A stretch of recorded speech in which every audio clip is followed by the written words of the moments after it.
I'm sure you've seen designer clothing with a crocodile symbol on it. What do you think it meant?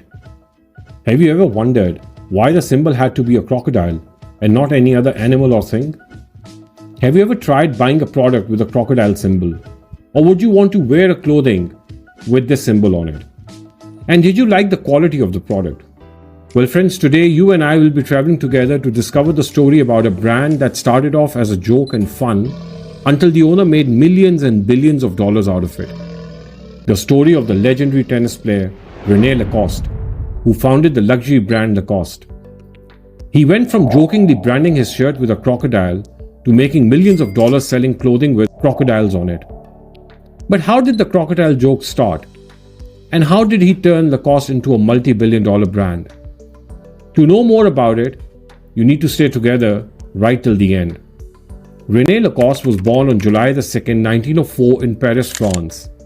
His parents, Jean-Marie Magdalene and Jean-Jules Lacoste, were upperclassmen in the society. Reene took an interest in tennis and he wanted to make a career out of it. His father, Jean-Jules Lacoste, gave Reene his blessings on one condition, that he becomes a world champion in 5 years. This was an enormous challenge, but Reene wanted to prove himself to his father, so he began intense training for 3 years. In 1922, Reene entered his first tennis competition, which was the Wimbledon Championship, the illustrious Grand Slam tournament. But unfortunately, he lost in the first round. Next year, he entered his first competition in the United States. Things were a little better this time, as he made it to the fourth round, but was narrowly defeated by Cecil Campbell. Despite that, he continued his training diligently. By 1923, he was selected to play in France for the Davis Cup team. Reene reached his first major final in 1925 at the Wimbledon, but lost to Jean Barotra. Later that year, Reene won the French Championship title, and by the next Wimbledon tournament, he had a rematch with John at the finals. This time he emerged as a champion, and in 1926, after defeating the same opponent at the US Championship final, Reene was crowned the number 1 tennis player by the Daily Telegraph. Reene is also attributed with inventing the tennis ball machine, and he has had more phenomenal conquests in his tennis career. But how did any of these lead to the creation of Lacoste brand? Through his dedication to the sport, Reene developed a unique style of playing tennis, and that did not go unnoticed. He often played around at the back of the court and slithered around the court. While playing in 1926, the French Davis Cup team reached the World Group Final, which they lost to the US team. However, something phenomenal happened in the last tournament that intrigued American journalists. The American team had Bill Tilden as their best player. He was well known for having an undefeated winning streak in tennis championships. Bill Tilden's opponent for the World Cup finals was none other but Reene, and every tennis enthusiast in the world was on the edge of their seat.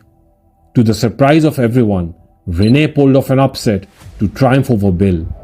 By winning the 4th set against him, the American journalists present at the game noticed Reene's phenomenal style of playing and nicknamed him the Crocodile. Although the team lost the finals, this one win boosted their chances of winning the cup. The following year, Reene defeated Bill again in the next World Group final. In one of his 3 matches against him, the Crocodile nickname made its way to France and Reene loved it, admitting that the name highlighted his tenacity on the tennis courts and dedication to never giving up on his prey. Later that year, the Davis Cup team were in a crucial match, and their captain promised Reene a crocodile skin suitcase if they won. Reene took him on and went ahead to win the match. After winning the match, Robert George designed a signature crocodile and embroidered it on Reene's blazer. He wore the blazer to the court during his next game, and his confidence drew the eyes of tennis fans, although Reene had been wearing the crocodile branded blazer to every game. It wasn't until 5 years later that the Lacoste brand was finally launched. Having trained from a very young age, Reene made some observations about his personal experience. He realized that a long-sleeve button-up shirt was very uncomfortable to play in and did not enhance the player's flexibility. This observation led him to designing the first version of the official tennis uniform today. but it was still in the production stage and did not launch yet. In 1933, Reene asked André Gillier, the owner of the largest French knitwear manufacturing firm at that time, to embroider the crocodile on the front of his tennis shirt, which he wore to the next game. After that, they produced more t-shirts, and this migrated into a business. The company was officially registered, and it used Reene as the brand ambassador. Reene's sportswear was revolutionary at the time because it was a short-sleeve jersey knit polo shirt instead of traditional button-up shirt.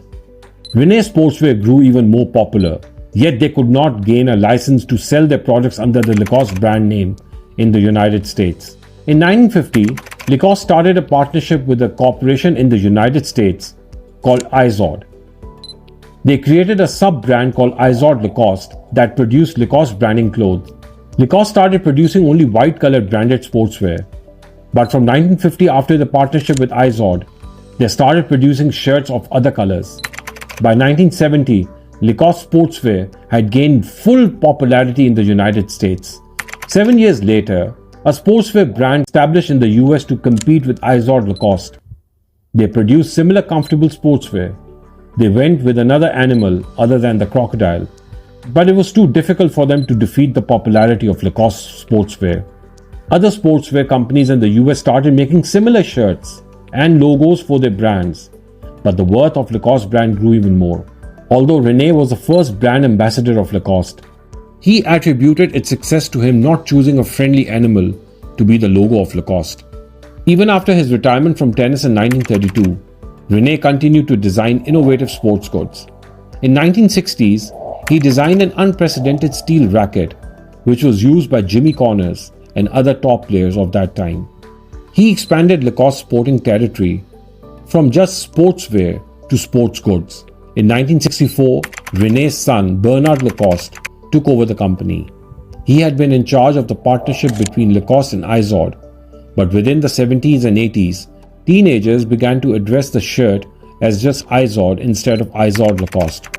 However, the union of both brands remained profitable until Izod Lacoste's parent company, Crystal Brands Incorporation, drowned in debts from other business ventures. The company tried to separate Izod and Lacoste to repay the debts, but eventually Crystal had to sell their half of Lacoste back to the original French company, while Izod was sold to another company. In 1993, Lacoste ended their partnership with Izod after Lacoste regained exclusive US rights to distribute shirts under its own brand. In 1990, Lacoste ended their long brand identity crisis with a Chinese company called Crocodile. After this was settled, Bernard Lacoste decided they needed new management to take the company forward.